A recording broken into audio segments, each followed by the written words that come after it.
I think the phone and social media has atrophied, has removed the limb of connection. People don't know how to say, I like your shoes to a person next to them. They don't know how to compliment another person. They don't know how to ask someone out. The technology on the phone, the social media specifically, is robbing us of our capacity to engage with other people, and creating a really lonely society. And there's also research that shows that if you experience chronic loneliness, or the way loneliness or isolation is interpreted by the brain is the same as physical pain. So if you experience social pain like abandonment, rejection, loneliness, isolation, it is interpreted by the brain as physical pain. And that's insane. That's like a thing that we're not trained in school. Like, hey, loneliness is a connection, is a biological need, like food, water, sunshine. It's where I feel like we've missed the plot. And when the capitalistic God took over our altars, we've literally are just like, okay, do what you say, produce, never rest, production over connection, showing our worth based on what we have in our bank account. And there's so much in the space that people are saying, oh, your bank account is directly related to this or that. It's like, this is very hurtful to people who are experiencing financial difficulties, Right. And there's one more piece that I want to bring into the mix too, which I find fascinating, is the people who have chronic loneliness. And this isn't people who are isolated only, okay? These are people who have friends, but their relationships are not meaningful. It shows that their brains are more susceptible to addictive tendencies because their reward network in their brain is heightened. So think about, and I'm not a scientist, I'm quoting all the scientists that I spoke about in the book, that I spoke with in the book, and they speak so eloquently about it. I'm just interpreting, metabolizing through my own filter. And the way that we can understand this is like, if loneliness is processed in the brain as physical pain, when we are in pain, what do? We take medicine to soothe the pain. We go see a doctor, whatever it may be, and we get prescription, or we treat it holistically, right? Acupuncture, chiropractor, whatever it may be. And when it comes to the piece about loneliness and connection, we are so afraid of experiencing rejection that we rather stay rigid and stay contracted, and then that perpetuates a cycle of addiction, because I rather stay home because nobody likes me, and then you feel pain, and then what do? We have to numb. So then we binge watch TV, we overeat, we drink, we smoke, we masturbate too much, we just plug in the poison. Right.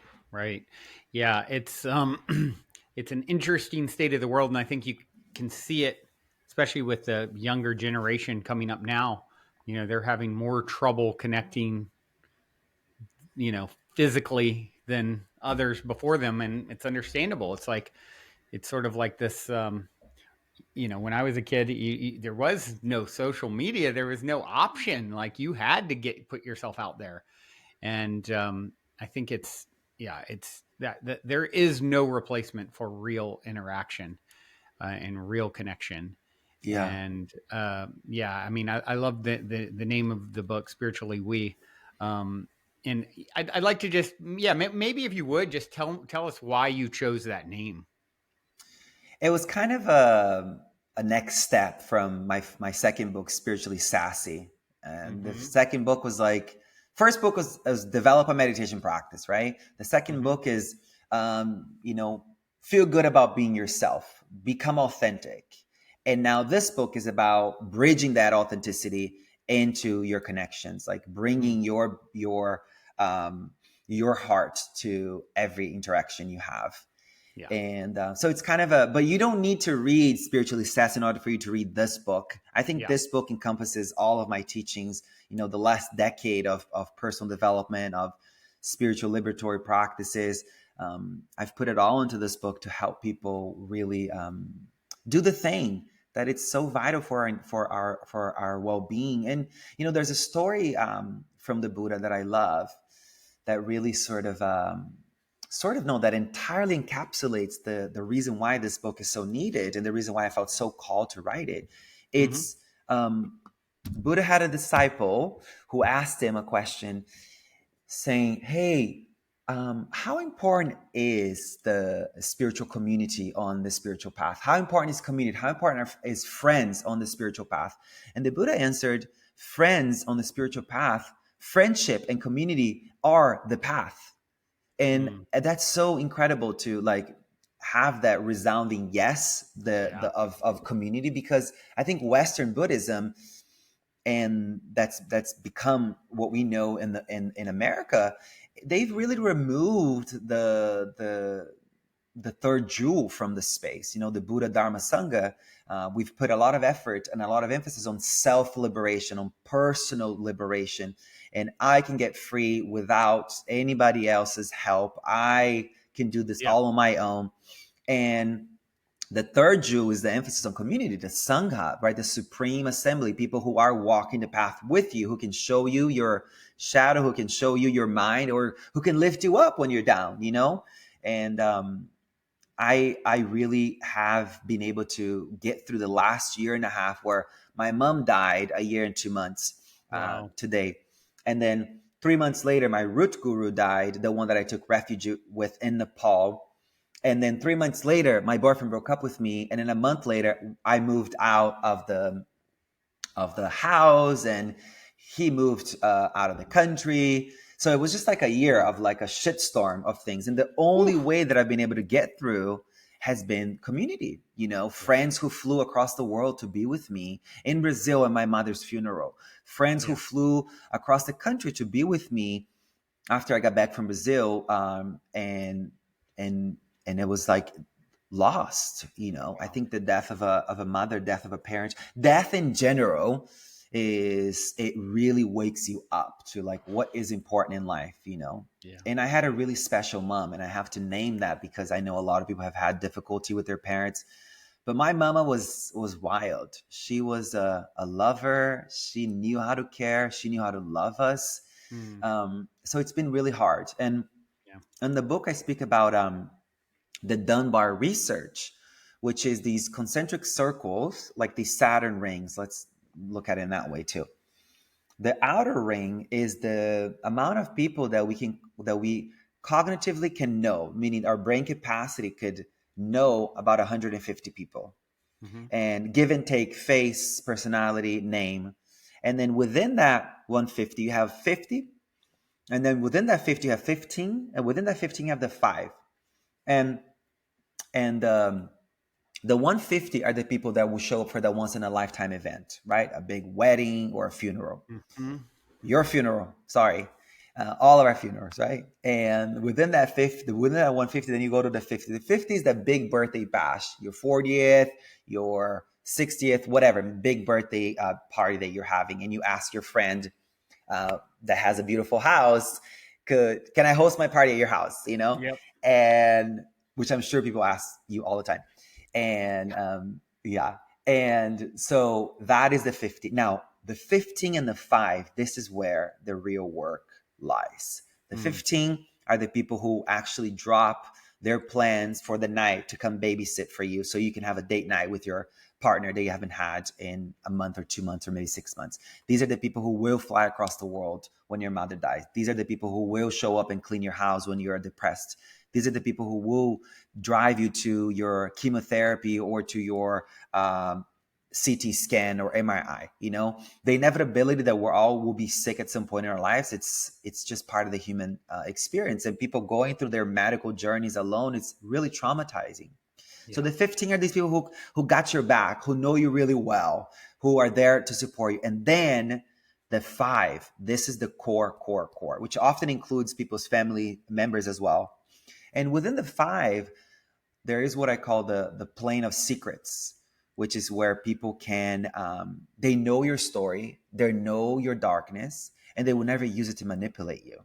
They will never Mm. use it to and turn it against you in any way. You know what I'm Yeah. saying? Right. And so this is overview of how we have to be approaching our friendships, and there's a really clear exercise in the book about how to refine who are the five, and why aren't you spending more time with them? Why aren't you prioritizing these people in your life? Hmm. Yeah. Yeah. Well, the main reason is I have thousands of friends online. No. I mean, hello, look at the size of our communities, like a million followers across social media. It doesn't make any sense, Yeah, you it's know? it's it's wild. I've never, for better or for worse, I just haven't ever felt inspired to play the game, and it's like it's funny because that's when I sort of made the decision, years back, like I'm not going to do this social media thing to the extent that you're supposed Mm-hmm. to if you want to be Mm-hmm. the most Mm-hmm. successful as a podcaster or whatever, as an Mm-hmm. example. And it's funny how it's become like the standard. Like, oh, how many followers do you have? That's how I determine your worth now, or something. And so it's really interesting. Exactly. It's such a wild, weird thing, and it's so on one hand, it makes me really glad that I've sort of opted out playing the game the way I should to optimize my own, Mm-hmm. success or Mm-hmm. whatever. And then you also have the moments of shit. Well, I Mm-hmm. didn't realize when I made that kind of decision years ago, Yeah. it would be the end all judge all of everything. And it determines whether or not someone books you on their show. It determines whether or Mm-hmm. not, whatever it is, Mm-hmm. like so much is judged around it. So I'm hoping, and I'm curious what you think, that that wears off or shifts to some degree, where it's like, it maybe is you can have social credit for not having a million followers. Like, what about that concept? So Mm-hmm. yeah, I Mm-hmm. guess, where do you see it going from here? Oh, I wish I had a less Crystal dystopian. ball. I wish I had a less dystopian answer for you. Oh man. Uh-oh, hit me. Yeah, I don't think we're. I think there. I think it's just starting. Yeah. I think it's just we're just at the beginning of of being utterly disconnected. I think the Mm-hmm. more we put technology on our faces and we Yeah. wear more of it, it's going to just continue to bring us out of human connection. And it's like eating Wonder Bread, as Dr. Rachel Wuzerman writes in my book, speaks, my conversation with her. She says, Wonder Bread, it feels really good for a moment. It tastes really good. And then there's a crash. And Yeah. not only after the crash, there's all these consequences that happen later.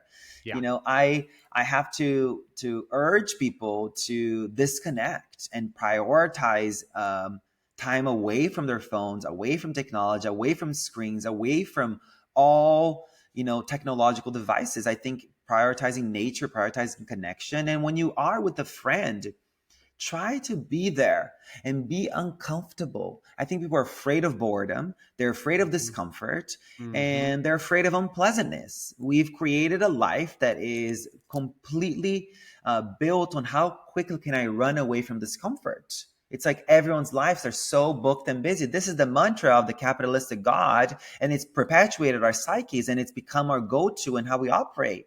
People Right. have their days booked back to back. There's no time to sit on the couch and just stare at the window. Yeah. There's no time to sit at the park and watch the leaves dance in the wind while the sun kisses them. We don't have that. We don't have these points of contact with rest, with nothing, just Yeah. being, just existing. And I think that the if we analyze how lonely we are, and we look at how disconnected we are from our lives, and how quickly we are seeking to run away from discomfort, Yeah. and a lot of people are like, oh, I don't feel uncomfortable, I feel great. But it's like, okay, and you're deeply lonely, like, look under the hood, my dear, go a Yeah. little bit deeper. Have you noticed that you when you open your phone, you go from Instagram to TikTok to your email to your text message to your WhatsApp to your Spotify, and then you check your photos and you do it all over again. I Yeah. watch people in line in a coffee shop, and Yeah. I watch that thing take place. And then they Yeah. put their phone away and they're waiting in line. And then, like, literally 45 seconds later, Back they out. pull out their phone again, and it's like TikTok, Instagram, email, text message, WhatsApp, put it back on. And then they drink their coffee, and then take up sips of the coffee, and they're like, oh wow, the coffee is really good. Oh, I love this coffee. And they're looking around for a second, and then pull out the phone again. And Yeah, then no. back to that circuit. All of these habits are here as a protective mechanism. The truth is that, they're protecting you from feeling uncomfortable, but what they're doing is numbing you and atrophying you and removing your capacity to know your needs. You don't know what you need anymore. You don't know when you need rest. You don't know when you need to eat. You don't know that you need connection because you're so disconnected from your needs, because you're Yeah. constantly running away from feeling. And Yeah. I speak about this in detail in the book. I think the subheading of the chapter is integrating your darkness. It's Mm. really important that we pause and feel uncomfortable and feel awkward and feel Mhm. bored. These are sacred states. These are pivotal Mhm. states if you're truly looking to become liberated. If you're, Mm. because the difference is, it's, the work that I'm doing, it's I really quickly realized through the Buddhist path that this is not personal development. This is very much spirituality, which is different because personal development makes it all about you. My life, my Mm. dreams, my needs, me, I, which is a very egocentric, very self-serving, which is myopic and leaves you feeling unsatisfied at the end of the day, right? And then in the book, it's very much urging people into the spiritual path, which will require you to feel deeply uncomfortable, which Mm. will require you to act and engage and reach out. Mm.